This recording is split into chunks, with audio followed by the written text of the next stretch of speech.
ഈ വീഡിയോയിൽ വളരെ ഇമ്പോർട്ടൻ്റ് ആയിട്ടുള്ള 2-3 കാര്യങ്ങൾ, ഒരു ചെറിയ വീഡിയോ ആണിത്. കാരണം വേറെ ഒന്നുമില്ല, അജിത് ഡോവൽ എന്തിനാണ് റഷ്യയിലേക്ക് പോയത്, ഇങ്ങനൊരു ചോദ്യം നമ്മളുടെ വീഡിയോ കാണുന്ന ആൾക്കാർക്കൊക്കെ ഉണ്ടാവും. അപ്പം ഞാൻ അന്ന് തന്നെ പറഞ്ഞിട്ടുണ്ടായിരുന്നു, അജിത് ഡോവൽ ഒരിക്കലും എണ്ണ മേടിക്കുന്നതുമായിട്ട് ബന്ധപ്പെട്ട് ഒരു രാജ്യങ്ങളും ഇങ്ങനത്തെ ഒരു ഡിപ്ലോമസി ചെയ്യില്ല. എണ്ണ മേടിക്കുന്നില്ല എന്നുണ്ടെങ്കിൽ അത് ഗ്രാജുവലി നെഗോഷിയേറ്റ് ചെയ്ത് കമ്പനി ത്രൂ അത് കുറച്ച് കൊണ്ടുവരും. ഇങ്ങനെയാണ് ഇത് കാലാകാലങ്ങളായിട്ട് നടക്കുന്നത്. അപ്പോൾ നമ്മൾ ചോദിക്കുന്ന പ്രൈസിന് അവർ തരുന്നില്ല എന്നുണ്ടെങ്കിൽ നമ്മൾ ഓർഡർ കുറയ്ക്കും. അപ്പോൾ അങ്ങനെയാണ് ഗ്രാജുവലി ഇത് കുറയുന്നത്. അപ്പോൾ എണ്ണ മേടിക്കുന്നത് നമ്മൾ കുറയ്ക്കുന്നു എന്നുള്ളത് അവർക്ക് സ്വാഭാവികമായിട്ട് മനസ്സിലാവും. അതിന് വേണ്ടിയിട്ട് ഒരാൾ ഇവിടെ നിന്ന് ഫ്ലൈറ്റ് പിടിച്ച് റഷ്യയിൽ പോയി പറയേണ്ട ആവശ്യമില്ല. അപ്പോൾ ഇന്ന് ശരിക്കും പറഞ്ഞാൽ ടൈംസ് ഓഫ് ഇന്ത്യ, അതേപോലെ തന്നെ ബ്ലൂംബെർഗ്, ഈ മാധ്യമങ്ങളൊക്കെ തന്നെ ഇന്ത്യയിൽ നിന്നുള്ള കൃത്യമായ വാർത്തകൾ പുറത്തുവിട്ടിട്ടുണ്ട്. അതായത് അജിത് ഡോവൽ എന്തിനാണ് റഷ്യയിലേക്ക് പോയത്, എന്തുമായിട്ട് ബന്ധപ്പെട്ടാണ് എന്നുള്ളത് വളരെ വ്യക്തമായിട്ട് വാർത്ത പുറത്തു വന്നിരിക്കുകയാണ്. അപ്പോൾ ഇതുകൊണ്ടാണ് നമ്മൾ പ്രഡിക്ഷൻസ് ഒന്നും പറയാത്തത്. പ്രഡിക്ഷൻസ് അല്ല നമ്മളിവിടെ വാർത്തയിൽ പറയേണ്ടത്. ഇപ്പം വന്ന വാർത്ത എന്താണെന്ന് പറഞ്ഞാൽ, ഈ ചൈന ട്രംപ് ഇലക്ഷൻ വിജയിച്ച് ഭരണത്തിൽ വന്ന ആ ഒരു ടൈം തൊട്ടേ, ഇലക്ഷൻ വിജയിച്ച സമയം തൊട്ടേ ചൈന ഇന്ത്യയുമായിട്ടുള്ള അപ്രോച്ച് തുടങ്ങിയിട്ടുണ്ടായിരുന്നു. കാരണം ഈ ഒരു 4 വർഷക്കാലം ഇന്ത്യക്ക് ഒരു അപ്പർ ഹാൻഡ് കിട്ടാനുള്ള സാധ്യത വളരെ കൂടുതലാണെന്നുള്ളത് ചൈന മുൻകൂട്ടി തിരിച്ചറിഞ്ഞിരുന്നു. അപ്പം എന്നിട്ട് ചൈന മാർച്ചിൽ ഒരു കത്ത് ഇന്ത്യക്ക് അയക്കുകയാണ്. ഷീ ജിൻപിങ് ഡയറക്റ്റായിട്ട് കത്ത് അയക്കുകയാണ്. നമ്മളുടെ ഇന്ത്യൻ പ്രസിഡന്റ് ദ്രൗപദി മുർമുവിനാണ് ഈ കത്ത് അയക്കുന്നത്. അതിൽ കോട്ട് ചെയ്തിട്ടുണ്ട് ഇന്ത്യൻ പ്രൈം മിനിസ്റ്ററേയും കൂടി. അപ്പോൾ ദ്രൗപദി മുർമു ഈ ഒരു കത്ത് വെരിഫൈ ചെയ്തിട്ട് ഇത് പ്രൈം മിനിസ്റ്റർ ഓഫീസിലേക്ക് കൈമാറുകയാണ് ചെയ്തത്. അപ്പോൾ ഈ കത്തിൽ പറഞ്ഞിരിക്കുന്ന പ്രധാനപ്പെട്ട വിഷയങ്ങൾ, ട്രംപ് ചൈനയുമായിട്ട് വെല്ലുവിളി ഉയർത്തിക്കൊണ്ടിരിക്കുന്ന ഒരു സമയമായിരുന്നു. അതായത് ഇന്ത്യയുടെ നെഗോസിയേഷൻ പൊയ്ക്കൊണ്ടിരിക്കുന്നുണ്ട്. ഈ ഒരു ബൈലേറ്ററൽ ട്രേഡ് എഗ്രിമെന്റുമായിട്ട് ബന്ധപ്പെട്ട നെഗോസിയേഷൻ അമേരിക്കയിൽ നടക്കുന്ന അതേ സമയത്തിൽ തന്നെ ചൈനയ്ക്ക് മുൻകൂട്ടി തന്നെ താരിഫ് പ്രഖ്യാപിച്ച് 145% എന്ന് അമേരിക്ക പ്രഖ്യാപിച്ചിട്ടുണ്ടായിരുന്നു ട്രംപ്. അപ്പം അങ്ങനെ ചൈനയും അമേരിക്കയും തമ്മിൽ ബാക്ക് ടു ബാക്ക് ആർഗ്യുമെന്റ് നടന്നുകൊണ്ടിരിക്കുന്ന സമയമായിരുന്നു. ആ സാഹചര്യത്തിലാണ് ഈ കത്ത് ഷീ ജിൻപിങ് ഇന്ത്യയിലേക്ക് അയക്കുന്നത്. ഇന്ത്യക്ക് 50% മാക്സിമം താരിഫ് വന്നേക്കാം എന്നാണ് ഷീ ജിൻപിങ്ങിന്റെ പ്രവചനം. മാക്സിമം. കാരണം ഈ ഒരു ട്രേഡ് വോളിയമും ഈ ട്രേഡ് ഡെഫിസിറ്റും ഇതെല്ലാം വെച്ചിട്ടാണല്ലോ ട്രംപ് വലിയ രീതിയിൽ പ്രസംഗം നടത്തിക്കൊണ്ടിരുന്നത്.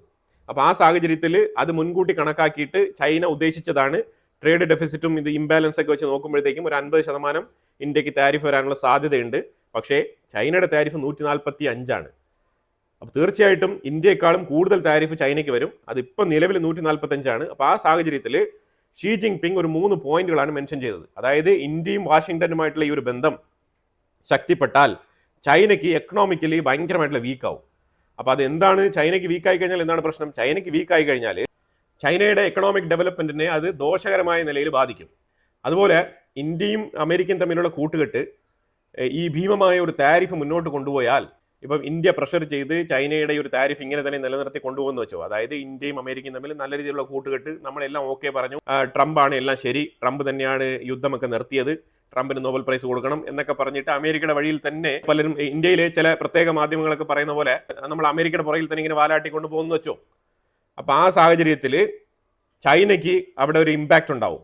ആ ഇമ്പാക്റ്റാണ് ചൈന മുൻകൂട്ടി കണ്ടത്. അപ്പോൾ ഇത് ഒരു 147% താരിഫ് ചൈനീസ് കമ്പനികളെ സാരമായ രീതിയിൽ ബാധിക്കും. അങ്ങനെ ഇമ്പാക്റ്റ് ഉണ്ടായിക്കഴിഞ്ഞാൽ അത് ഷീ ജിൻപിങ്ങിന്റെ ഭരണത്തിന് ബാക്ക് ഫയർ ഉണ്ടാക്കും ചൈനയ്ക്കുള്ളിൽ. കാരണം തൊഴിലവസരങ്ങൾ നഷ്ടപ്പെടുകയാണ്. അപ്പോൾ ആ രീതിയിൽ വലിയ രീതിയിൽ ഓൾറെഡി തന്നെ റിയൽ എസ്റ്റേറ്റ് ഒക്കെ അവിടെ തകർന്നടിഞ്ഞ് കിടക്കുകയാണ്.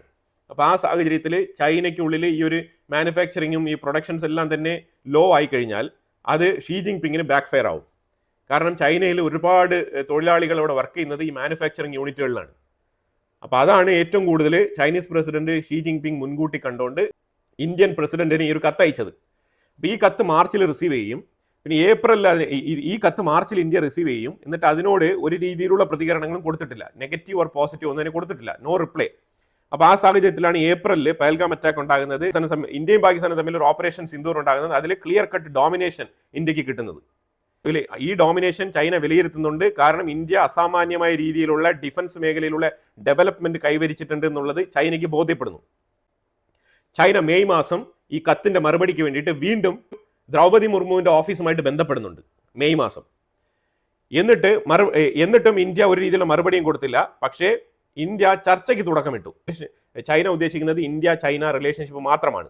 പക്ഷേ ഇന്ത്യ ഉദ്ദേശിക്കുന്നത് US ചൈന ഇന്ത്യ റിലേഷൻഷിപ്പ് എന്നുള്ളൊരു ഫോർമുലയിലായിരുന്നു അന്ന് ചിന്തിച്ചുകൊണ്ടിരുന്നത്. പക്ഷെ അന്നൊക്കെ നമുക്കൊരു പ്രതീക്ഷ ഉണ്ടായിരുന്നു, ട്രംപ് നമുക്കൊരു ആവറേജ് താരിഫ് തന്ന് നമ്മളെ നിലനിർത്തും എന്നുള്ളതിൽ. പക്ഷെ ട്രംപ് നമുക്ക് തീരെ മര്യാദ തരാത്ത അവസ്ഥയിലുള്ള പെരുമാറ്റങ്ങളും തുടരെയുള്ള ട്വീറ്റുകളും ഇതൊക്കെ കൊണ്ട് ഇന്ത്യ തന്നെ തീരുമാനിച്ചു. പ്രത്യേകിച്ച് പാകിസ്ഥാനുമായിട്ടുള്ള ഈ ഒരു അടുപ്പം, ക്രിപ്റ്റോ ട്രേഡിംഗ്, ഇതെല്ലാം കണ്ടപ്പോഴത്തേക്ക് ഇന്ത്യക്ക് മനസ്സിലായി. അപ്പം ഏകദേശം ഒരു ഐഡിയ ഇന്ത്യക്ക് കിട്ടി. അപ്പോൾ ഇന്ത്യ എന്ത് ചെയ്തു? ഈ ചൈനീസ് പ്രസിഡന്റ് ഷീ ജിങ് പിങ്ങിന്റെ കത്തിനെ വെൽക്കം ചെയ്തു. അപ്പോൾ ഒരു കത്തിന്റെ അടിസ്ഥാനത്തിലാണ് നമുക്ക് ചൈനയുമായിട്ട് താല്പര്യമുണ്ട്, വ്യാപാര താല്പര്യമുണ്ട്. അപ്പോൾ ഈ വ്യാപാരം തുടർന്ന് മുന്നോട്ട് കൊണ്ടുപോകണമെന്നുണ്ടെങ്കിൽ മ്യൂച്വൽ ആയിരിക്കണം. തീർച്ചയായിട്ടും ചൈനയുമായിട്ട് ഇതിനു മുമ്പ് നമ്മൾ ട്രേഡ് ചെയ്തുകൊണ്ടിരുന്ന ആ ഒരു അവസ്ഥയിലല്ല ട്രേഡ് ചെയ്യാൻ പോകുന്നത്. തീർച്ചയായിട്ടും അതിലൊരു മാറ്റം കൊണ്ടുവരും എന്നുള്ളത് 100% ഉറപ്പാണ്. ചൈനയ്ക്കും ഇന്ത്യക്കുള്ളിൽ ഒരുപാട് പ്രോജക്റ്റുകളിലേക്ക് ഇടപെടാം, അതേപോലെ ഇന്ത്യക്കും ചൈനയ്ക്കുള്ളിൽ ഒരുപാട് പ്രോജക്റ്റുകളിലേക്ക് ഏർപ്പെടാം. അപ്പോൾ അതിൽ മെയിനായിട്ട് ഇന്ത്യ ഉദ്ദേശിക്കുന്നത് എംപ്ലോയ്മെന്റ് ആണ്. ഇൻസ്റ്റെഡ് ഓഫ് അമേരിക്കയിൽ പോയി വർക്ക് ചെയ്യുന്നതിന് പകരം നമ്മൾ ചൈനയിൽ പോയി വർക്ക് ചെയ്യാം. അതാണ് ഏറ്റവും കൂടുതൽ ഇന്ത്യ ഉദ്ദേശിക്കുന്നത്. കാരണം നമ്മളുടെ അടുത്തുള്ളത് മാൻ പവർ ആണ്. അപ്പോൾ ഈ മാൻ പവർ ചൈനയിൽ ഇല്ലേന്ന് ചോദിച്ചു കഴിഞ്ഞാൽ ചൈനയിലുണ്ട്.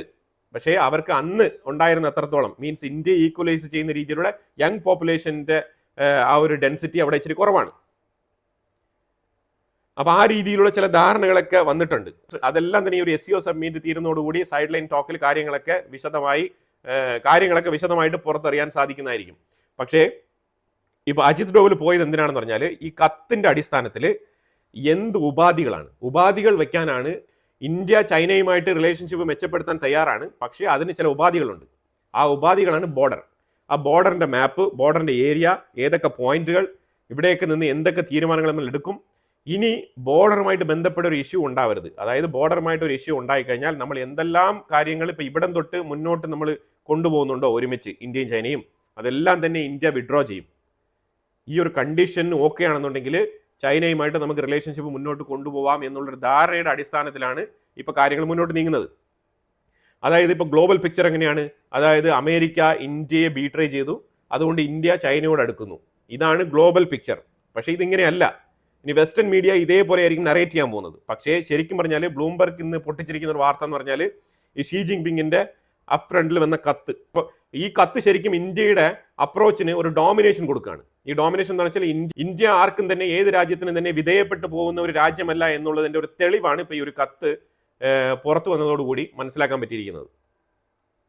അപ്പോൾ ഇത് ബ്ലൂംബർഗ് ഈ ഒരു വാർത്ത പ്രസിദ്ധീകരിച്ചുകൊണ്ട് തന്നെ ഈ നടക്കുന്ന ഈ SCO സബ്മിറ്റ് ഉണ്ടല്ലോ, അതായത് മോദി ഷീ ജിങ് പിങ് ആ കൂടിക്കാഴ്ച, അതിനെ വെസ്റ്റേൺ മീഡിയ വിചാരിച്ചിരുന്നത് ഇന്ത്യ ചൈനയുടെ കീഴിൽ പോയി പെട്ടു എന്നുള്ള രീതിയിൽ പ്രൊപ്പഗൻഡ കെട്ടിച്ചമച്ച് പുറത്തിറക്കാനാണ് വിചാരിച്ചുകൊണ്ടിരുന്നത്. പക്ഷേ അതിന് ഒരു തിരിച്ചടിയായിട്ടാണ് ഇപ്പോൾ ഈ ഒരു കത്ത് പുറത്തു വന്നിരിക്കുന്നത്. ഷീ ജിങ് പിങ് തന്നെയാണ് ജിയോ പൊളിറ്റിക്കൽ ചേഞ്ച് അഥവാ അമേരിക്കയുടെ ട്രംപിന്റെ ഒരു താരിഫ് ഭീഷണിക്കെതിരെ ഇന്ത്യയെ ഒപ്പം കൂട്ടാൻ വേണ്ടിയിട്ട് കത്തയച്ച് ഇന്ത്യയെ വരുത്തിയിരിക്കുന്നത്. അതാണ് ഇപ്പോൾ സംഭവിച്ചുകൊണ്ടിരിക്കുന്നത്. അപ്പോൾ ഇതിൽ അമേരിക്ക ഇതിനെ പ്രത്യേകിച്ച് കാണുന്നത് ഇന്ത്യയുമായിട്ട് ചേർന്നുള്ള ഇൻഡോ പസഫിക് റീജിയനിലുള്ള ക്വാഡ്, അതിനെ തകിടം മറിക്കുന്ന രീതിയിലുള്ള ഒരു അപ്രോച്ച് ആയിരിക്കും ഈ ഷീ ജിങ് പിങ്ങിന്റെ കത്തിന്റെ പിന്നിലുള്ള രഹസ്യം എന്നാണ് അമേരിക്ക കരുതുന്നത്. പക്ഷെ എന്ത് തന്നെ ആയാലും അമേരിക്കയ്ക്ക് ഇന്ത്യ അല്ലാതെ ഇൻഡോ പസഫിക്കിൽ വേറൊരു പാർട്ട്ണർ ഇല്ല. അങ്ങനെയാണെങ്കിൽ ഇൻഡോ പസഫിക് എന്ന് പറഞ്ഞാൽ ഒരു ക്വാഡ് സഖ്യമൊക്കെ പിരിച്ചുവിടേണ്ടി വരും. അതാണ് ഇപ്പം നിലവിലെ അവസ്ഥ. ശരിക്കും അമേരിക്ക എന്ത് ചെയ്യണമെന്ന് അറിയാത്ത അവസ്ഥയിലാണ്. ഷീ ജിങ് പിങ്ങിന്റെ രഹസ്യ കത്ത് ഇന്ത്യയിൽ എത്തിയിരുന്നു എന്നുള്ളൊരു വാർത്തയും കൂടിയാണ് ഇപ്പോൾ പുറത്തു വരുന്നത്. ഇത് ശരിക്കും അമേരിക്കയ്ക്ക് ഒരു ഷോക്ക് ട്രീറ്റ്മെന്റ് തന്നെയാണ്. ഇന്ത്യ അഭിമാനത്തോടു കൂടിയാണ് റഷ്യയിൽ പോയിട്ട് കൃത്യമായ കണ്ടീഷൻസ് വെച്ചുകൊണ്ട് ചൈനയെ ഒപ്പം കൂട്ടാൻ തീരുമാനിച്ചിരിക്കുന്നത്. ഇപ്പം ഷീ ജിങ് പിങ്ങിനും ഇന്ത്യയുടെ ആവശ്യമുണ്ട് എന്നുള്ളതാണ് ഈ കത്ത് രേഖപ്പെടുത്തുന്നത്. ഈ ചെറിയ വാർത്ത നിങ്ങളെ അപ്ഡേറ്റ് ചെയ്യണമെന്നുണ്ടായിരുന്നു. കാരണം അല്ലെങ്കിൽ അജിത് ഡോവൽ പോയിട്ട് എണ്ണ മേടിക്കുന്നില്ല, ഞങ്ങൾ സാമ്പാർ പൊടി ഇറക്കിത്തരാം, മുളക് പൊടി ഇറക്കിത്തരാം എന്ന് പറഞ്ഞിട്ട് ചില കുക്ഡ് അപ്പ് സ്റ്റോറികൾ, വാർത്തകളൊക്കെ വരും. ഇതൊക്കെ ആൾക്കാർ സ്വന്തം തലച്ചോറിൽ മെനഞ്ഞുണ്ടാക്കുന്ന ചില കഥകളാണ്. ഞാനിവിടെ ചില സ്ക്രീൻഷോട്ടുകളൊക്കെ ഇവിടെ ഷെയർ ചെയ്യുന്നുണ്ട് വീഡിയോയിൽ ഉടനീളം. അതെല്ലാം തന്നെ നിങ്ങൾക്ക് ടൈം ഉണ്ടെങ്കിൽ ജസ്റ്റ് ഒന്ന് പൗസ് ചെയ്ത് വായിക്കുമ്പോൾ അതിനകത്ത് ക്ലിയർ ആയിട്ട് എഴുതിയിട്ടുണ്ട് അജിത് ഡോവൽ എന്തിനാണ് പോയത്, എന്തിൻ്റെ അടിസ്ഥാനത്തിലാണ് പോയത്, എന്ത് ചർച്ച നടത്താനാണ് പോയതെന്നുള്ളത് വളരെ വ്യക്തമായിട്ട് എഴുതിയിട്ടുണ്ട്. അതിനോടൊപ്പം തന്നെ ജയശങ്കർ അത് കഴിഞ്ഞിട്ട് വിസിറ്റ് ചെയ്തത് എന്തിനാണെന്നുള്ള വാർത്തയും കൂടി വന്നിട്ടുണ്ട്.